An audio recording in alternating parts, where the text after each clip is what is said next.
ನಮಸ್ಕಾರ. ಮೀನರಾಶಿಯ ಎಲ್ಲ ಸ್ನೇಹಿತರಿಗೂ ಸ್ವಾಗತ. ಬಹುಶಃ ನಿಮ್ಮ ಜೀವನ ಈಗ ಒಂದು ದೊಡ್ಡ ಪರೀಕ್ಷೆಯ ಅಂಗಳದಂತಾಗಿರ್ಬೋದು. ಯಾಕಂದ್ರೆ ಶನಿ ಮಹಾತ್ಮನು ನಿಮ್ಮ ರಾಶಿಯಲ್ಲೇ ಬಂದು ಕೂತು ನಿಮ್ಮನ್ನು ಪರೀಕ್ಷಿಸ್ತಿದ್ದಾನೆ. ಬನ್ನಿ, ಈ ಕಠಿಣ ಪ್ರಯಾಣದ ಹಿಂದಿನ ಕಾರಣಗಳನ್ನ ಒಟ್ಟಿಗೆ ಅರ್ಥ ಮಾಡ್ಕೊಳ್ಳೋಣ. ಸದ್ಯದ ಪರಿಸ್ಥಿತಿಯಲ್ಲಿ ಜೀವನವೇ ಒಂದು ದೊಡ್ಡ ಪರೀಕ್ಷೆ ಅಂತ ಅನಿಸ್ತಾ ಇದೆಯಾ? ಮನಸ್ಸಿಗೆ ಯಾಕೋ ನೆಮ್ಮದಿನೇ ಇಲ್ಲ. ಕೈ ಹಾಕಿದ ಯಾವ ಕೆಲಸವೂ ಮುಂದೆ ಹೋಗ್ತಾ ಇಲ್ಲ. ಏನೋ ಒಂಥರ ನಿರಂತರ ಒತ್ತಡ. ಹೀಗೆಲ್ಲ ಕಾಡ್ತಿದ್ರೆ ಚಿಂತೆ ಮಾಡಬೇಡಿ. ಈ ಎಲ್ಲಾ ಸಮಸ್ಯೆಗಳ ಹಿಂದೆ ಒಂದು ಪ್ರಬಲವಾದ ಜ್ಯೋತಿಷ್ಯದ ಕಾರಣ ಇದೆ. ಅದೇ ಜನ್ಮ ಶನಿ. ಹೌದು, ಇದು ಸಾಡೆಸಾತಿಯ ಎರಡನೇ ಹಂತ, ಅಂದ್ರೆ ಅತ್ಯಂತ ಕಠಿಣವಾದ ಘಟ್ಟ. ಶನಿಯು ಬೇರೆ ಎಲ್ಲೂ ಅಲ್ಲ, ಸ್ವತಃ ನಿಮ್ಮ ರಾಶಿಯಲ್ಲೇ ಸಂಚರಿಸುತ್ತಿದ್ದಾನೆ. ಹಾಗಿದ್ರೆ ಶನಿ ನಿಜವಾಗ್ಲೂ ನಿಮಗೆ ಶಿಕ್ಷೆ ಕೊಡ್ತಿದ್ದಾನಾ? ಅಥವಾ ಅವನೊಬ್ಬ ಕಠಿಣ ಟೀಚರಾ?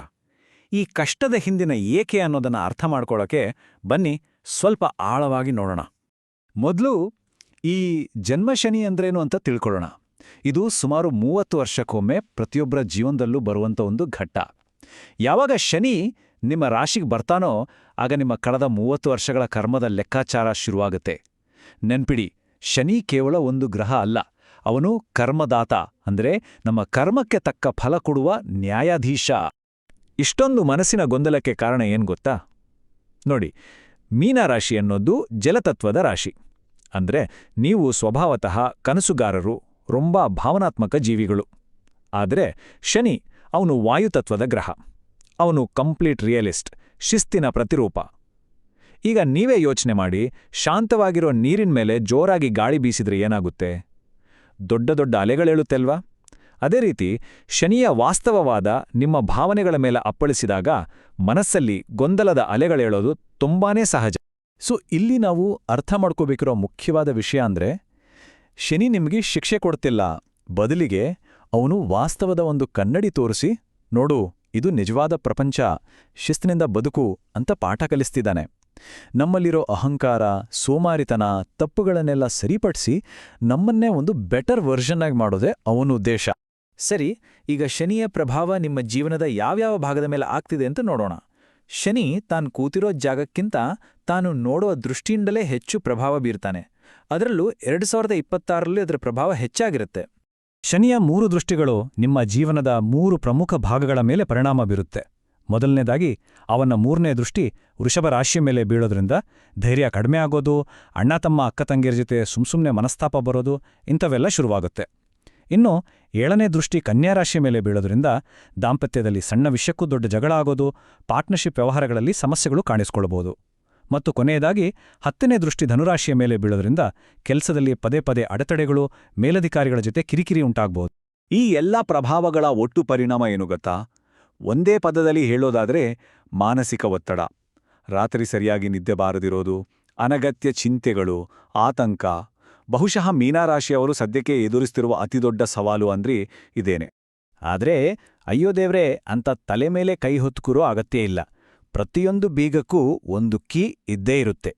ಜ್ಯೋತಿಷದಲ್ಲಿ 100 ಪರಿಹಾರಗಳಿದ್ರೂ ನಾನೀಗ ಹೇಳೋ ಈ ಒಂದು ಪರಿಹಾರ ತುಂಬಾನೇ ಶಕ್ತಿಶಾಲಿ ಮತ್ತು ಖಂಡಿತವಾಗಿಯೂ ಕೆಲಸ ಮಾಡುತ್ತೆ. ಆ ಶಕ್ತಿಶಾಲಿ ಪರಿಹಾರವೇ ಛಾಯಾದಾನ.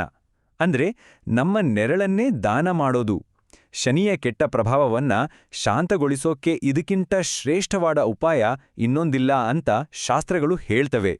ಇದನ್ನ ಮಾಡೋದು ಕೂಡ ತುಂಬಾ ಸುಲಭ. ಮೊದಲು ಒಂದು ಕಬ್ಬಿಣದ ಬಟ್ಲು ತಗೊಳ್ಳಿ, ಅದಕ್ಕೆ ಕಪ್ಪು ಎಳ್ಳೆಣ್ಣೆಯನ್ನು ತುಂಬಿಸಿ. ಯಾವುದೇ ಶನಿವಾರದ ದಿನ ಬೆಳಿಗ್ಗೆ ಆ ಎಣ್ಣೆಯಲ್ಲಿ ನಿಮ್ಮ ಪ್ರತಿಬಿಂಬವನ್ನ, ಅಂದ್ರೆ ನಿಮ್ಮ ನೆರಳನ್ನ ನೋಡಿ. ನಿಮ್ಮ ಮನಸ್ಸಲ್ಲಿರೋ ಎಲ್ಲಾ ಕಷ್ಟ, ನೋವು, ಚಿಂತೆಗಳನ್ನ ಆ ಎಣ್ಣೆಗೆ ಹೇಳ್ಕೊಳ್ಳಿ. ಆಮೇಲೆ ಆ ಎಣ್ಣೆ ಸಮೇತ ಬಟ್ಲನ್ನ ಯಾವುದಾದ್ರೂ ದೇವಸ್ಥಾನಕ್ಕೆ ದಾನ ಮಾಡಿ. ಇದು ಹೇಗೆ ಕೆಲಸ ಮಾಡುತ್ತೆ ಅಂತ ಯೋಚನೆ ಮಾಡ್ತಾ ಇದ್ದೀರಾ? ನೋಡಿ, ಜ್ಯೋತಿಷ್ಯದ ಪ್ರಕಾರ ನಮ್ಮ ದೇಹದ ನೆರಳಿನಲ್ಲಿ ಶನಿ ನೆಲೆಸಿರುತ್ತಾನಂತೆ. ನಮ್ಮ ನೆಗೆಟಿವಿಟಿಯನ್ನೇ ಆ ನೆರಳು ಪ್ರತಿನಿಧಿಸುತ್ತೆ. ಸೊ ಆ ನೆರಳನ್ನ ನಾವು ಎಣ್ಣೆಯ ಮೂಲಕ ದಾನ ಮಾಡಿದಾಗ ನಮ್ಮೊಳಗಿನ ನಕಾರಾತ್ಮಕತೆಯನ್ನೇ ದಾನ ಮಾಡಿದ ಹಾಗೆ ಆಗುತ್ತೆ.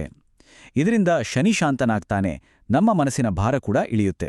ಈ ಛಾಯಾದಾನದ ಜೊತೆಗೆ ನಮ್ಮ ಲೈಫ್ ಸ್ಟೈಲ್ನಲ್ಲಿ ಒಂದೆರಡು ಸಣ್ಣ ಬದಲಾವಣೆಗಳನ್ನ ಮಾಡಿಕೊಂಡ್ರೆ ಈ ಪರಿಹಾರದ ಫಲಿತಾಂಶ ಇನ್ನೂ ಅದ್ಭುತವಾಗಿರುತ್ತೆ. ಹೌದು, ಈ 3 ಸರಳ ಅಭ್ಯಾಸಗಳನ್ನ ಪಾಲಿಸಿ. ಮೊದಲನೇದು, ನಿಮ್ಮ ಕೆಳಗೆ ಕೆಲಸ ಮಾಡೋರು ಅಂದ್ರೆ ಸಹಾಯಕರು, ಕ್ಲೀನರ್ಸು, ಹೀಗೆ ಎಲ್ಲರನ್ನೂ ಗೌರವದಿಂದ ನೋಡಿ, ಯಾಕಂದ್ರೆ ಶನಿ ಕಾರ್ಮಿಕರ ಪ್ರತಿನಿಧಿ. ಎರಡನೇದು, ಪ್ರತಿದಿನ ಸಂಜೆ ತಪ್ಪದೆ ಹನುಮಾನ್ ಚಾಲಿಸಾ ಪಠಿಸಿ. ಆಂಜನೇಯನ ಭಕ್ತರಿಗೆ ಶನಿ ಯಾವತ್ತೂ ತೊಂದರೆ ಕೊಡಲ್ಲ. ಇನ್ನು ಮೂರನೇದು ಮತ್ತು ಬಹಳ ಮುಖ್ಯವಾದದ್ದು, ಯಾವತ್ತೂ ಸತ್ಯವನ್ನೇ ಮಾತಾಡಿ. ಸುಳ್ಳು, ಮೋಸ ಅಂದ್ರೆ ಶನಿಗೆ ಆಗಿ ಬರಲ್ಲ. ಕೊನೆಯದಾಗಿ ಒಂದು ಮಾತು ನೆನ್ಪಿಟ್ಕೊಳ್ಳಿ. ಒಂದು ಸಾಮಾನ್ಯ ಕಲ್ಲು ಉಳಿ ಪೆಟ್ಟು ತಿಂದ ನಂತರವೇ ಒಂದು ಸುಂದರವಾದ ಶಿಲ್ಪ ಆಗೋದು ಅಲ್ವಾ? ಅದೇ ರೀತಿ ಶನಿ ನಿಮ್ಮನ್ನ ಕೆತ್ತುತ್ತಿದ್ದಾನೆ, ನಿಮ್ಮನ್ನ ಇನ್ನಷ್ಟು ಸ್ಟ್ರಾಂಗ್, ಇನ್ನಷ್ಟು ಪ್ರಬುದ್ಧ ವ್ಯಕ್ತಿಯಾಗಿ ಮಾಡ್ಲಿಕ್ಕೆ. ಈ ಕಷ್ಟದ ಸಮಯ ಶಾಶ್ವತ ಅಲ್ಲ, ಇದು ಕೇವಲ ಒಂದು ಹಂತ ಅಷ್ಟೇ. ನಂಬಿಕೆಯಿಂದ ಈ ಪರಿಹಾರಗಳನ್ನ ಮಾಡಿ ನೋಡಿ. ಈ ಪರೀಕ್ಷೆ ಮುಗಿದ ಮೇಲೆ ನೀವೊಬ್ಬ ಹೊಸ ಬಲಿಷ್ಠ